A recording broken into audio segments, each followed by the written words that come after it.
Hemos invitado esta mañana al ex defensor del pueblo, a don Rolando Villena, a quien agradezco mucho por estar acá con nosotros, atendiendo nuestra invitación para que hablemos un poco sobre la ley del TIVNIS y dos acciones muy puntuales que usted ha anunciado que va a desarrollar.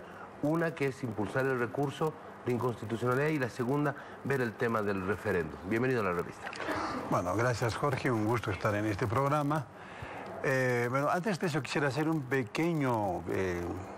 pequeña introducción para entender el contexto. ¿Por qué estamos haciendo esto? La visión y concepción del desarrollo promovida por el gobierno es una visión colonialista, porque responde a una manera de entender las cosas que el desarrollo únicamente es de Occidente, el único que vale. Si viene de los pueblos indígenas, no es cierto? Otros intereses que puedan haber, mucho menos. Esto nos parece, en un proceso de transformación social, una gravísima contradicción. Estos problemas, digamos, están basados en dos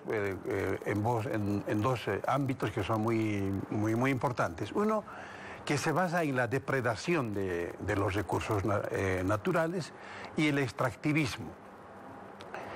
Bueno, consiguientemente la deforestación y todo esto que implica la destrucción del hábitat de los pueblos indígenas en el TIVNIS, ¿no? Ahora, como iniciativa ciudadana, nosotros nos hemos animado a presentar este recurso, por una parte, diferenciando los ámbitos, pero ambos son complementarios, ¿no es cierto? Me refiero a la acción popular. La acción popular. Este instrumento ha de permitir que, conocidos los antecedentes, tanto jurídicos como todos los hechos que han llevado a todo este proceso muy complejo, violento en la interrupción de la marcha octava, en el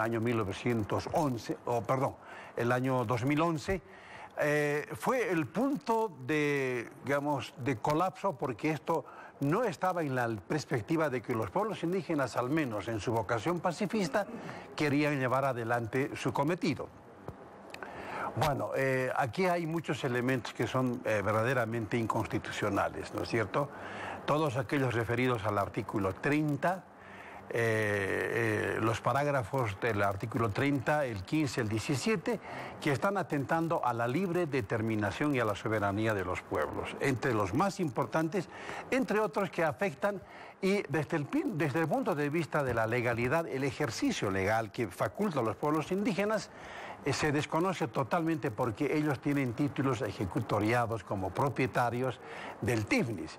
Con la presencia, partir el TIVNIS en dos y pasar por la mitad, se está alterando gravemente los ecosistemas, también con gravísimas secuelas en el ámbito jurídico, porque ellos no van a ser reconocidos como sujetos de derecho. Esto es muy grave.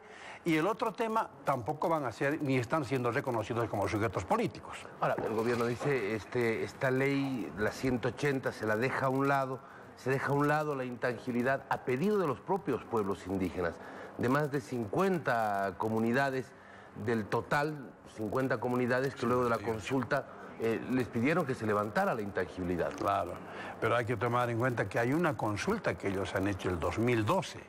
Se hizo una comisión, estaba la Iglesia Católica y otros más, nosotros no participamos de eso. Hicimos otra. Y ahí pudimos constatar que incluso habían, por ejemplo, actas que ya estaban llenadas y que solamente tenían que firmar.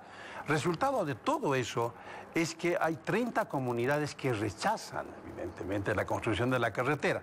Y luego aparece como que estaban de acuerdo y había consenso. Claro, porque el número que manejan es 58 a 58. favor y 11 en contra de la construcción de la carretera. Ese es el número que maneja el gobierno. No, pero es al revés. Es decir, son 30 de las 58 que rechazan. Entonces es una mayoría importante. Entonces eso nos ha permitido a nosotros ver in situ. Hemos hecho un reconocimiento e encuestas a la gente que ha sido damnificada como dirigente. ¿La Defensoría no participó? ¿La Defensoría no participó?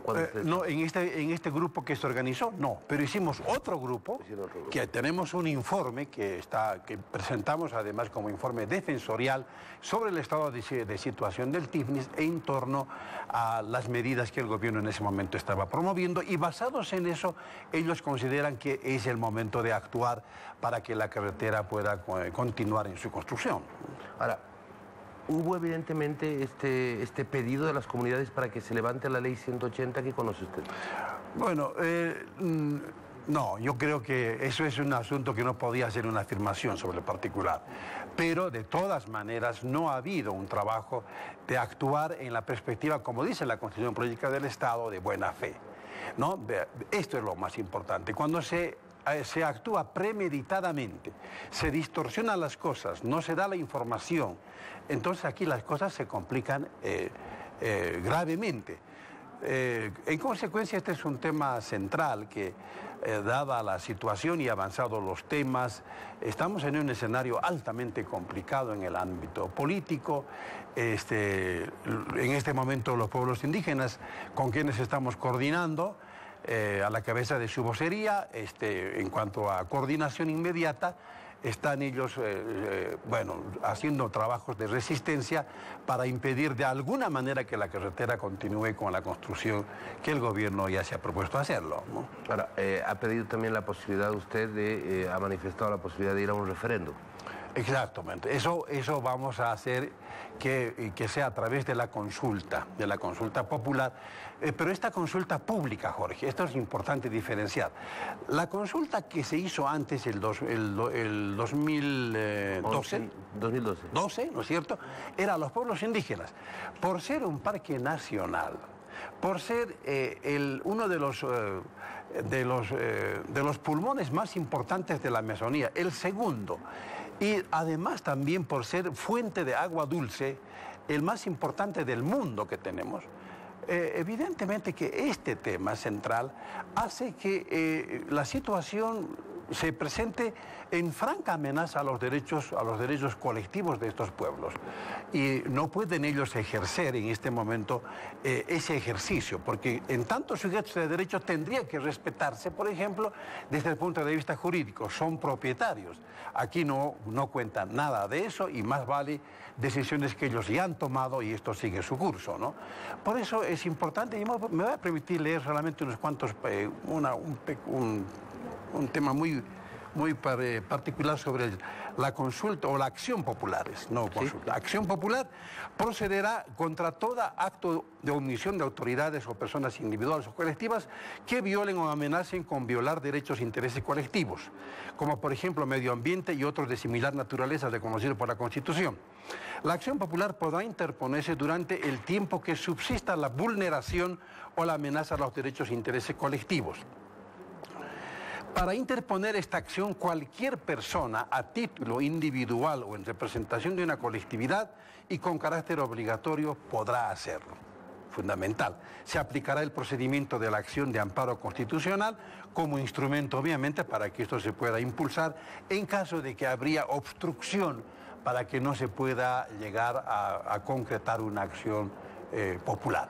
Pero esta acción popular es consulta pública. Esta es la gran diferencia, donde todos los bolivianos tendríamos que participar por ley para que, digamos, nuestra posición, bajo una pregunta que tendrá que ser bien formulada. Muy bien, muchísimas gracias por haber estado acá con nosotros. Un verdadero gusto tenerlo al exdefensor del pueblo, don Rolando Villena, que nos ha estado visitando para hablar a propósito de la ley que ha sido promulgada, la ley del TIMNIS que ha sido promulgada el pasado domingo. Seguimos.